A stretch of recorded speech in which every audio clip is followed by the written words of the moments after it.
Pagkatapos naman ng mga pangyayaring iyon, ay nagsalita nga itong si Liu Roqing gayong labis daw nitong itinago ang kanyang sarili, sa ganoong nakabibilib na talento sa panitikan bakit hindi pa raw kaagad nito ipinapakita simula nung una.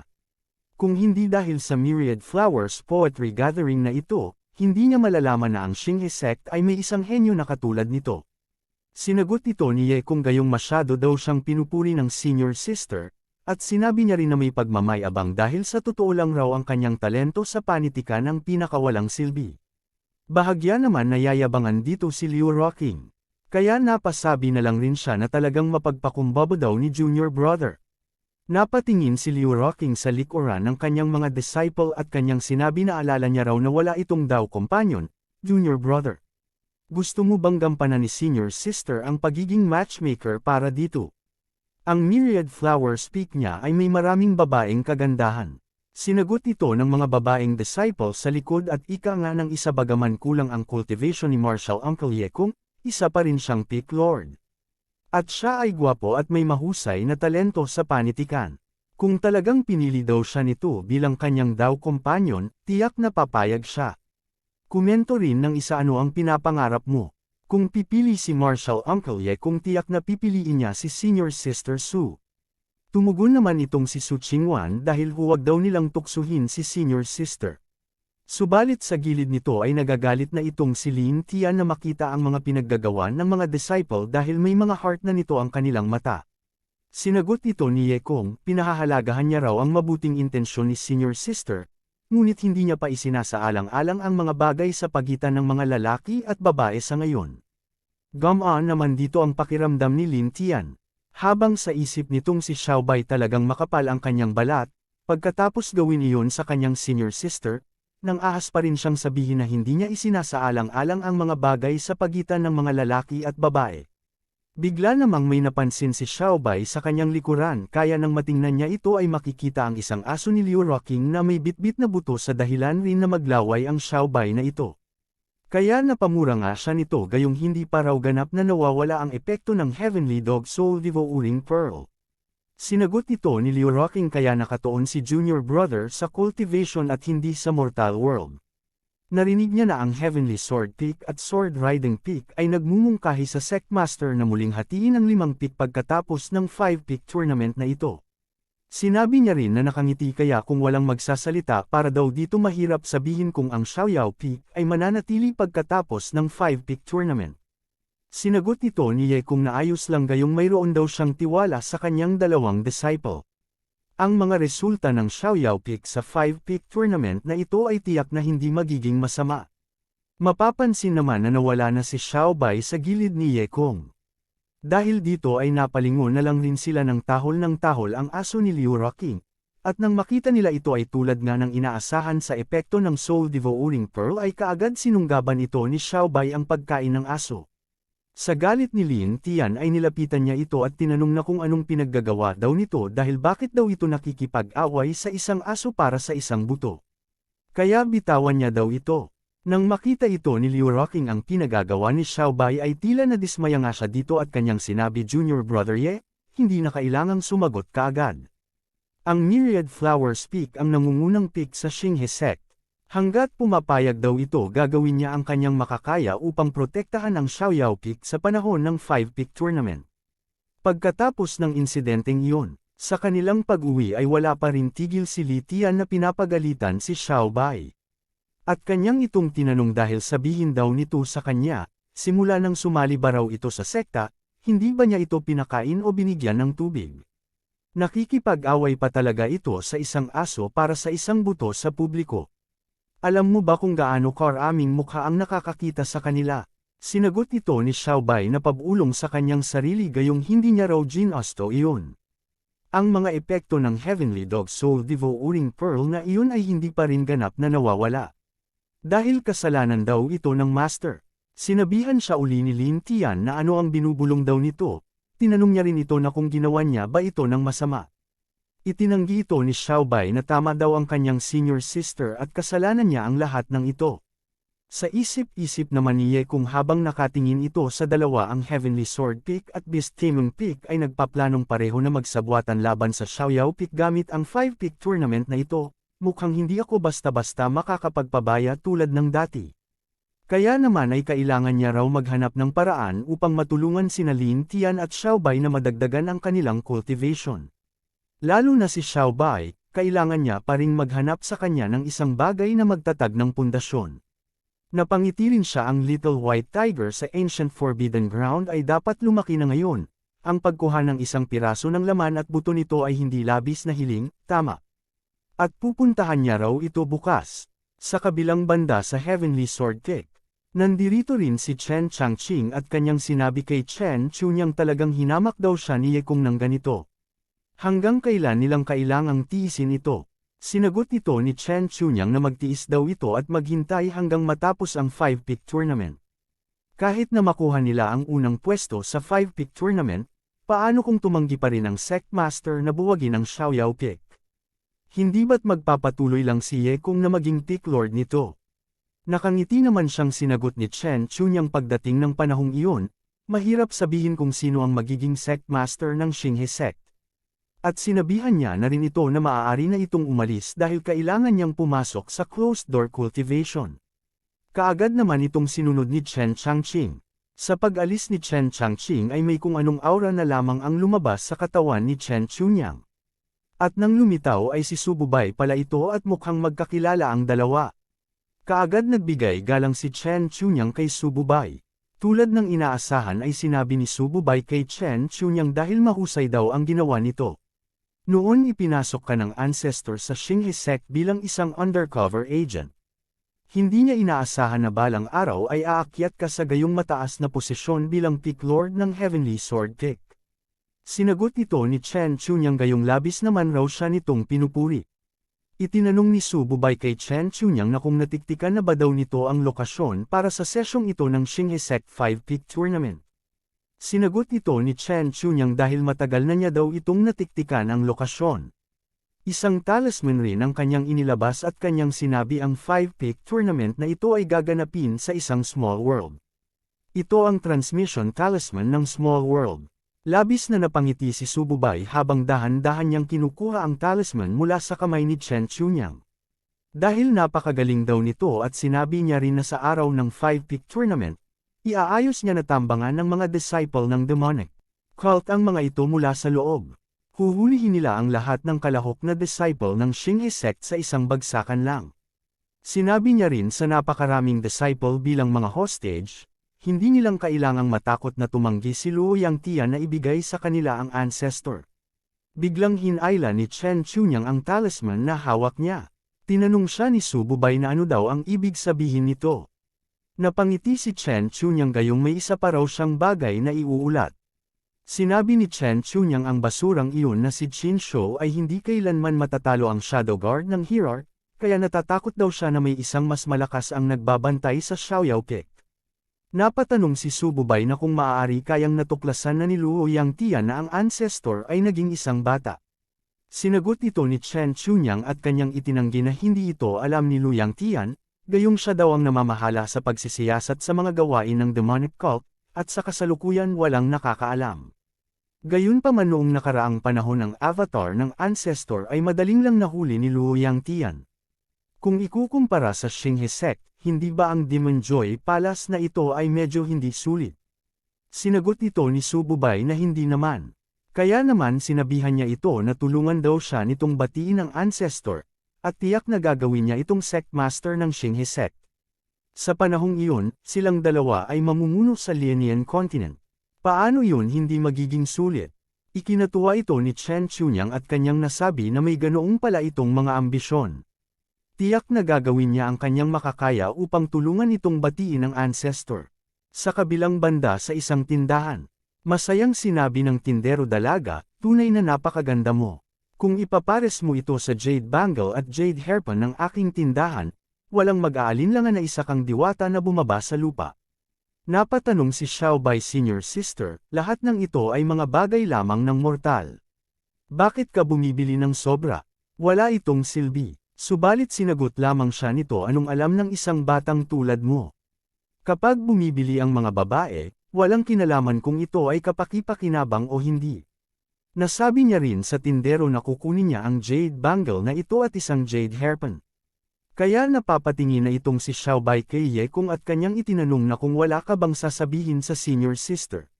Sinagot ito ni Ye Kung bihira makababa ng bundok ang iyong senior sister. Hayaan mo siyang mamili hanggang sa masiyahan siya. Ngunit ang kanyang pang-ikinagulat ng dagdagan pa ni Lin Tian ang kanyang dadalhin at napasabi na madaling sabihin para sa master gayong hindi daw niya ito nakikitang tumutulong sa pagdala ng kahit ano. Nagsalita si Ye Kung at kanyang sinabi, "Sige, magpatuloy kayong dalawa sa pamimili. Maghahanda ako ng pagkain. Magkita-kita tayo sa inn mamaya." Sinagot ito ni Lin Tian. Sa inn, "Master, hindi ba tayo babalik sa Xiaoyaopiek?" Nakalimutan niya raw na sabihin dito na ang Myriad Flowers Festival na ito ay tatagal ng 7 araw. Sa pagkakataong ito, ang 5-peak tournament ay gaganapin sa huling araw ng festival, dito mismo sa Xinghe Town. Kaya, hindi tayo babalik sa panahong ito. Mananatili tayo sa bayan. Dahil dito ay ikinatuwa nga ito ni Lin Tian at napasabi, hindi ba ibig sabihin niya na maaari siyang mamili sa buong oras na ito? Ang galing! Kaya't nang marinig ito ni Xiaobai ay napamura na lamang ito at napasabi, nagbibiro ka ba? 7 araw pa ng pamimili. Sa pagbalik nga dito ni Ye Kung ay kanyang ang ipinaalam sa dalawa. Tingnan ninyo kung anong dinala ni Master para sa inyo. Ngayon nang lingunin ito ng dalawa ay halos tumulo ang mga laway nito sa kanilang nakikita na napakasarap na karne.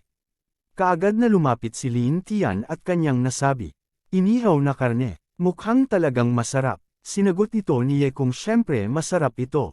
Pinaghirapan daw ito ng kanilang master para makuha ang karne na ito, at inihaw ito gamit ang spirit fire, alam mo ba? Dahil kung hindi siya kumilos ng mabilis at tinapos ang maliit na puting tigre na iyon bago sumabog ang golden core nito, mawawala ang mahalagang buto at laman na ito. Napatanong si Lin Tian sa kanya na kung gusto mo ng inihaw na karne, maaari mo na lang sana hilingin sa chef ng inn na gawin ito. Bakit kailangan pang maghirap ng ganyan? Sinagot ito ni Xiaobai na tuwang-tuwa at kanyang sinabi, sige, dahil nagdala si master ng inihaw na karne, bilasan na nilang itong hatiin. Kasunod nito ay makikita na silang nakuupong tatlo at sinabi ni Ye Kung sa kanilang nahahatiin ito ni master para sa inyo. Habang may kasamang mangkok itong sabaw ay sinisimula na rin ni Ye Kung ang paghahati ng karne. Kasunod nga nito ay kanya itong sinawsaw sa mangkok na may sabaw. Nagsalita si Xiaobai gayong hindi niya raw akalain na si Master ay isang partikular na tao, naghuhugas pa ng mangkok mismo. Sinagot ito ni Lin Tian, hindi partikular si Master. May masama siyang kutob. Gaya ng inaasahan ay ang ibinigay lang ni Ye Kung sa kanila ay ang sabaw lang ng mangkok at kanyang sinabi, heto inumin ninyo ang sabaw ng karne. Dahil dito ay inaasahan na naman ito ni Lin Tian subalit si Xiaobai ay hindi nga ito makapaniwala na ang sabaw lang ang para sa kanila. Kaya napatanong ito sa kanyang master at kanyang sinabi, nagbibiro ka yata, kumukulo na ang tiyan ko sa gutom. Hatiin na lang nila ang karne. Sinagot ito ni Ye Kung gayong hindi daw nagbibiro ang kanilang master. Hindi ninyo maaaring kainin ang karne na ito. Inumin nyo lang ang sabaw, at sapat na iyon. Tanong ni Xiaobai, bakit hindi namin ito maaaring kainin? Inihaw na karne lang ito. Master, kailangan bang maging ganito kakuripot? Sa pagkagat naman dito ni Ye Kung sa karne ay napasabi nga siya, hindi ito ordinaryong inihaw na karne. Ito ang karne ng isang walang kapantay na mabangis na hayop. Dahil dito, naglalaman ito ng killing intent. Dagdag niya, sa kasalukuyan ninyong lakas, ang pagkain nito ay maglalagay sa panganib sa inyong buhay. Napabulong naman rito si Xiaobai kay Lin Tian at napasabi na dapat sinabi na lang niya, ano itong tungkol sa killing intent aura, sa karne. Kaya nagtataka daw siya na isang hamak lamang na nasa chi refining stage cultivator, makakain ito mismo. Sinagot ito ni Lin Tian, talagang kuripot si Master pagdating sa pagkain. Noong una siyang naging disipulo niya, hindi man lang niya ako binibigyan ng kahit isang piraso ng manok, pinapainom lang siya nito ng sabaw.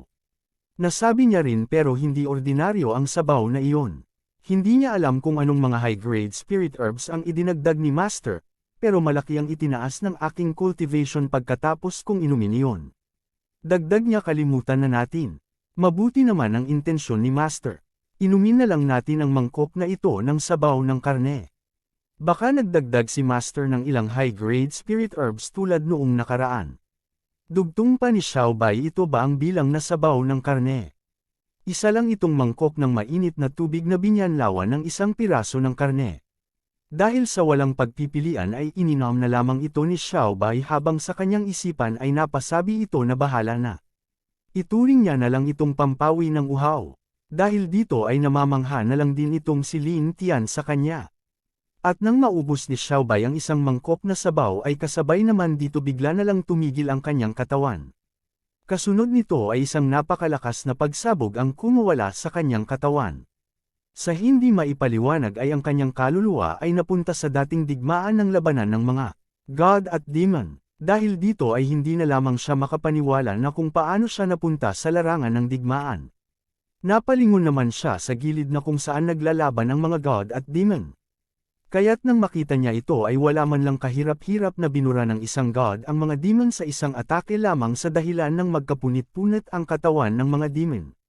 Napasigaw si Xiaobai at kanyang sinabi na papatayin niya daw ang mga ito lahat.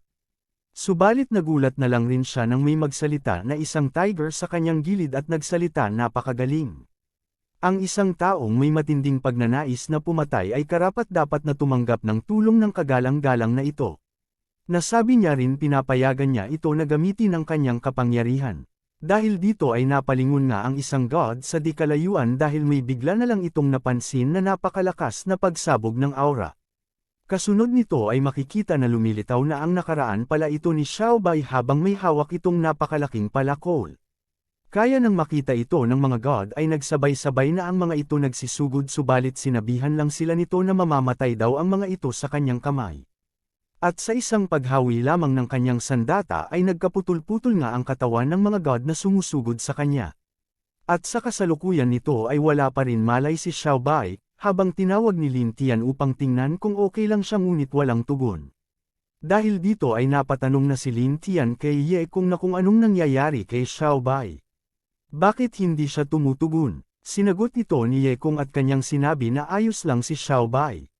Pumasok lang siya sa isang estado ng kaliwanagan, madyay gising rin siya ng natural kapag sapat na ang kanyang naunawaan. Dahil dito ay napatingin si Lin Tian sa kanyang hawak na mangkok na sabaw at nasabi na pumasok si Xiaobai sa isang estado ng kaliwanagan dahil ininom niya ang sabaw ng karne na ito. Ngunit napatanong rin siya na kung bakit sa kanya ay walang epekto. Makikita na wala pa rin sa kasalukuyan si Xiaobai habang nagtataka pa rin si Lin Tian nito. Sa isip ni Ye Kung na kung bakit walang epekto ito kay Lin Tian gayong ang puting tigre ay tumutugma sa metal, at ang phoenix sa apoy, ang hibla ng layuning pumatay sa sabaw ay dapat na pino ng maliit na phoenix sa loob ni Lin Tian, kaya ito ang dahilan na kung bakit walang epekto sa kanya ito. Bukod daw dito ay narating na ni Lin Tian ang Foundation Establishment, gayon ginugol niya lang ang buong gabi na pasiglahin siya sa kanyang lakas, higit pa sa kaya niyang pangasiwaan ang 5-pick tournament. Kinabukasan, makikita na rin nagising na itong si Xiaobai at mukhang tumaas nga ang cultivation nito habang kanyang ginigising si Ye Kung dahil bumangon na daw ito. Dito ay kanyang sinabi na Master, maniniwala ba raw ito? Kagabi, nagkaroon lang siya ng panaginip, at nang magising siya ngayong umaga, narating na ng kanyang paglilinang ang ika-9 na antas ng Qi Refining. Alang isipin na ang maalamat na dream enlightenment ay talagang nangyari sa kanya. Ang talentong ito ay hindi lamang malakas, ito ay nakakatakot. Sinagot ito ni Ye Kung kasabay na inihagi sa kanya ang buto gayon ang ika-9 na antas ng Qi Refining ay ayos lang, ayon sa mga panuntunan daw ng kanilang Xiaoyao Pick. Bilang kanyang master, dapat kitang bigyan ng isang foundation establishment item, kunin mo ito at ingatan mo. Sa isip-isip ni Xiaobai anong klaseng foundation establishment item ito? Hindi ba't ito lang ang inihaw na buto ng karne na kinain ng master kahapon? Teka, hindi ito buto ng aso, di ba? Dahil binigyan na niya raw ito ng item, magmadali na ito upang makamit ang foundation establishment, at huwag din daw nito antalahin ang paparating na 5-pick tournament. Sinagot ito ni Xiaobai gayon huwag daw mag-alala ang kanyang master siguradong magmamadali siya at makakamit ang foundation establishment sa lalong madaling panahon. Subalit sa kanyang isipan kahit na nagmamadali daw ito hindi siya maaaring gumamit ng buto ng aso para sa foundation establishment. Gayon sisirain lang daw nito ang mga prospect ng emperor na ito sa hinaharap. Dahil sa ayaw niya talaga nito ay kanya itong itinapon sa labas ng bintana at sinabi ang walang silbi na buto na ito. Lumayo daw ito sa kanya hanggat maaari. Dahil nga dito ay nagalit nga ang spirit ng buto at tinawag si Xiaobai na maliit na suwail. Gayong kititanggap lang raw nito ng killing intent aura ng kagalang-galang na ito kahapon, at ngayong araw ay nang ahas daw talagang talikuran siya nito. Kaya hindi niya raw ito papalampasan. Kasunod nito ay bumalik ito kay Xiaobai na siya ka rin naman na tumama sa kanyang likod, at hindi lang ito ay tumama pa ito sa kanyang noo sa dahilan tumubo ang bukol nito. Habang sa labas nito ay napatanong naman si Lin Tian na kung bakit wala pa raw si Xiaobai nasa estado pa ba siya ng kaliwanagan. Sinagot ito ni Ye kung hindi, gising na siya, ngunit binigyan niya lang siya ng Foundation Establishment item, dapat ay sumasailalim siya sa Foundation Establishment ngayon. Napasigaw si Lin Tian na nagulat at napasabi Foundation Establishment. Ngunit sa babong nito ay makikita ang spirit ng tiger habang naglalabas ng killing intent at napansin naman kaagad ito ni Ye Kung. Itinaboy niya ito na parang tanga lang gayon hindi naman ito nakikita ni Lin Tian o nararamdaman. Kaya nagtataka na lamang si Lin Tian na kung ano nga ba ang ginagawa ng kanyang master. Paliwanag pa dito ni Ye Kung kay Lin Tian na pasensya na raw gayon nagtataboy lang raw siya ng langaw. Kaya napasabi na lang rin si Lin Tian o, nagtataboy ng langaw. Sinagot ito ni Ye Kung, oo naman, tinaboy niya ito hanggang sa Heavenly Sword Kick. Kasabay nito ay ang pagkawala ng spirit ng tiger. Sa kabilang banda sa Heavenly Sword Peak at tulad ng inaasahan ay makikita sina Chen Chunyang na nababahala dahil sa kanilang harapan ay makikita ang napakalakas na demonic aura ang nagwawala. Dahil dito ay napapaisip nga si Chen Chunyang at napapatanong na kung bakit mayroong ganitong killing intent na enerhiyang demonyo sa kanyang Heavenly Sword Peak. Maaari bang nagayos ang hierarch ng ibang tao sa Heavenly Sword Peak maliban sa kanya? Dahil sa killing intent na nilalabas nito ay hindi na rin maiwasan ng sect master na pumunta kasama ang Great Elder. Tinanong niya na rin si Chen Chunyang na kung mas mabuti daw ipaliwanag ito sa kanya kung bakit may ganitong napakalakas na enerhiyang demonyo sa Heavenly Sword Peak. Sinagot ito ni Chen Chunyang gayon hindi niya rin daw alam kung anong nangyayari. Sinabi ng sect master kung gayon iimbestigahan niya ito para sa Heavenly Sword Peak. Tinawag niya rin ang Great Elder, pangunahan daw nito ang Disciplinary Hall at palibutan ang Heavenly Sword Kick. Dapat niyang malaman kung sino ang naglilinang ng demonic art sa Heavenly Sword Kick. Sinagot ito ng Great Elder masusunod agad. Hindi pa rin nga makapaniwala dito si Chen Chunyang na napasabi sa sarili wala man lang daw nag-abiso sa kanya. Kaya anong dapat niya raw gawin? Sa kabilang banda naman sa Beast Taming Kick. Nagsaad si Qin Shu sa kay Qin Wuyi at kanyang sinabi na may malaking nangyayari. Mayroong talagang isang demonic cult spy sa Heavenly Sword Kick. Napapalibutan ang buong peak. Lahat raw ay iimbestigahan. Sinagot ito ni Qin Wuyi ang Heavenly Sword Kick ay palaging may maraming tao. Hindi nakakagulat na may ilang demonic cult spies na nakapasok. Ang insidenteng ito lamang ay hindi sapat upang bantaan ang katayuan ng Heavenly Sword Kick. Maliban kung ang demonic cult spy ay si Chen Chunyang mismo. Sinagot ito ni Qin Shu na malabong mangyari naman siguro iyon di ba? Sinagot ito ni Qin Wuyi dahil iyon daw ang dahilan kung bakit dapat silang umasa sa 5-pick tournament na ito. Dapat talunin ng kanyang Beast Taming Pick ang Heavenly Sword Pick at angkinan ang nangungunang pwesto sa 5 picks. At tingnan din daw niya ang kanyang nasa likod ang katulong na pinili niya bilang master nito para daw ito sa kanya. Nang masaksihan ito ni Qin Shu na kung ano ito ay nanlamig nga siya at napasabi hindi ba ito ang Nascent Soul Ferocious Beast, ang Asher Moon Wolf. Sinagot ito ni Qin Wuyi na nakangiti tumpak. Bagaman kulang ang Asher Moon Wolf sa talino ng isang shape-shifting spirit beast, ang kapangyarihan nitong lumaban ay higit pa sa karamihan ng spirit beasts. Kung kaya niya daw itong paamuin, matatakot pa ba ito hindi matalo si Chen Xiangqing? Namanghal na napaisip si Qin Shu ang demonyong hayop daw na ito ay tunay na pambihira. Nilapitan niya na rin ito ngunit kasunod nito ay bigla na lang itong nagwala habang naglalabas ng nakakatakot na aura sa paligid. Samantala sa Xiaoyao Peak sa gabing ito makikita si Lin Tian at Xiaobai na nakaharap sa isa't isa. Sinabi ni Xiaobai senior sister, maaaring mayroon kang potensyal ng isang Great Emperor ngunit ako ay kapantay mo. Sumagot si Lin Tian. Xiaobay, talagang naging matapang ka na para hamanin siya nito matapos lamang marating ang foundation establishment. Sinabihan rin siya ni Lin Tian, gusto mo bang bugbugin niya ito? Subalit sinagot lang siya ni Xiaobay na nagyayabang, pagdating sa talento ako ang nakakataas sa ating dalawa. Inilabas ni Lin Tian ang kanyang espada at nilagyan ng aura. Sinabihan niya ito na tama na ang usapan, kung sa tingin mo ay mas malakas ka kaysa sa akin, kung gayon gumawa ka ng iyong galaw. Hindi naman nagpahuli si Xiaobay dahil ang isang junior brother na hindi naghahangad na maging isang senior brother ay hindi isang mabuti. Pagkatapos ng laban na ito, senior sister, maaari mo na akong simulan na tawaging senior brother, bye. At agad na sabay na umatake sila, habang sa gilid natutuwa naman na pinagmamasdan sila ni Ye Kung na kanyang nasabi sa kanyang mga disciple ito ang pinaka-promising na taon ng Xiaoyao Peak. Ngunit bigla naman nakaramdam si Ye Kung ng isang napakalakas na aura sa paligid. Napatanong siya na kung bakit may isang malupit na hayop sa Xinghe Town. Sa sobrang daming mga disciple sa Myriad Flowers Festival, ang senior brother Chin na iyon ay talagang hindi maaasahan. Sige, ako na ang bahala. Ituturing ko na lamang ito na paghahanda ng isang hating gabing merienda para sa aking mga disciple. At sa gubat na ito ay makikita ang isang demonic wolf na mabilis na tumatakbo at mukhang nakatakas ito mula sa Beast Taming Peak. Ngunit bigla na lang may napansin siya nang may isang dumaan sa kanya ng sobrang bilis, na naging sanhi upang huminto siya sa kanyang pagtakbo. Lumilitaw na si Ye Kung pala ito na naglalabas ng isang napakalakas na aura. Sa kanyang nakikita ay napasabi siya magiging perpekto ito para sa isang barbecue, at sa ganitong paraan, ang aking mga disipulo ay sa wakas ay titigil na sa pagsasabi na masyado akong kuripot upang hayaan silang magkaroon ng karne. Agad namang nagapoy ang mga mata ng demonic wolf nang makita niya rin sa harap si Ye Kung. Kasunod nito ay umatake ito ng napakabilis, ngunit lahat ng kanyang atake ay naiiwasan naman ni Ye Kung. Habang isang atake naman ang inihanda ni Ye Kung sa kanyang kamay. At sabay na kanya itong pinakawalan, ngunit habang papalapit ang atake ni Ye Kung sa mukha ng demonic wolf ay bahagya itong natakot at nabahala dahil sa pressure. Subalit agad itong binawi ni Ye Kung at kanyang sinabi na hindi ko maaring ituloy ang suntok na ito. Halos ko nang nakalimutan, hindi kayang tiisin ng hayop na ito ang isang suntok mula sa akin. Kung pasasabugin ko ito, walang matitira upang i-barbecue.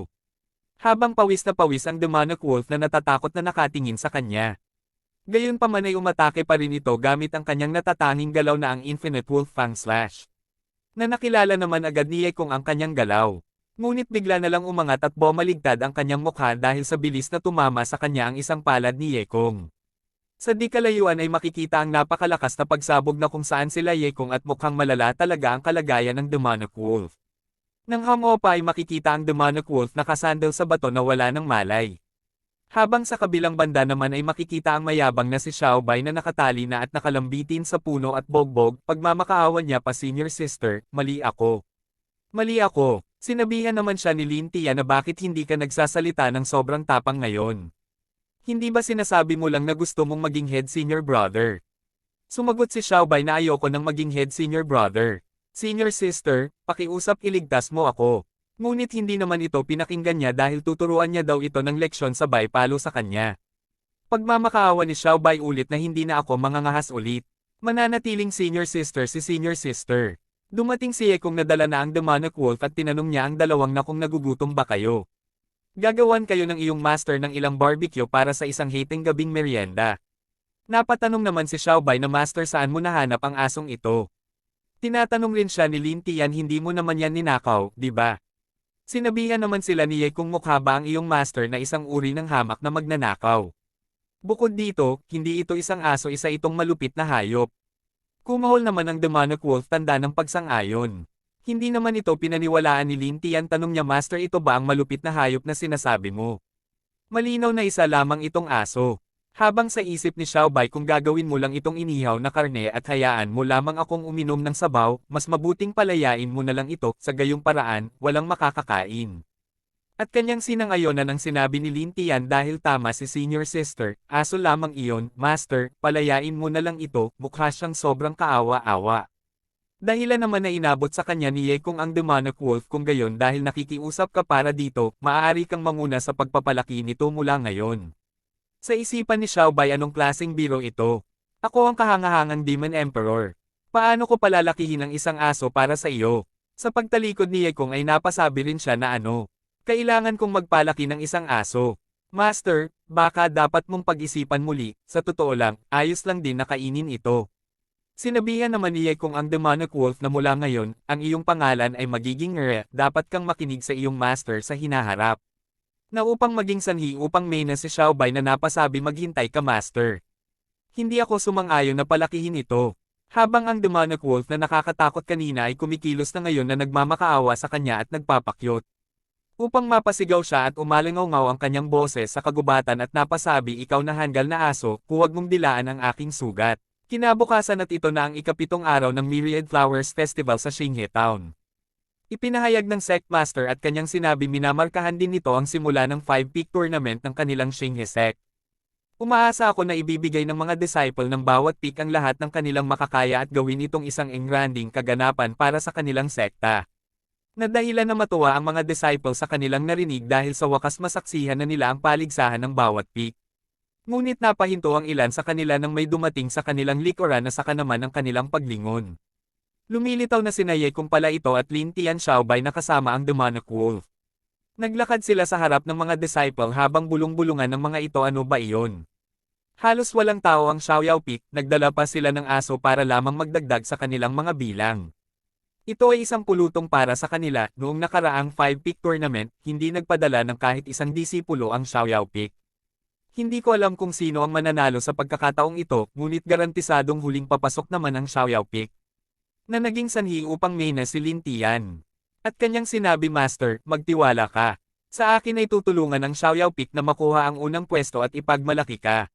Sa itaas sinabi ng Sect Master ang 5-peak tournament na ito ay hahatiin sa 3 round at isang liwanag ang nabuo sa kanyang kamay. Ang hamon ng unang round ay upang hanapin ang kanilang guiding star.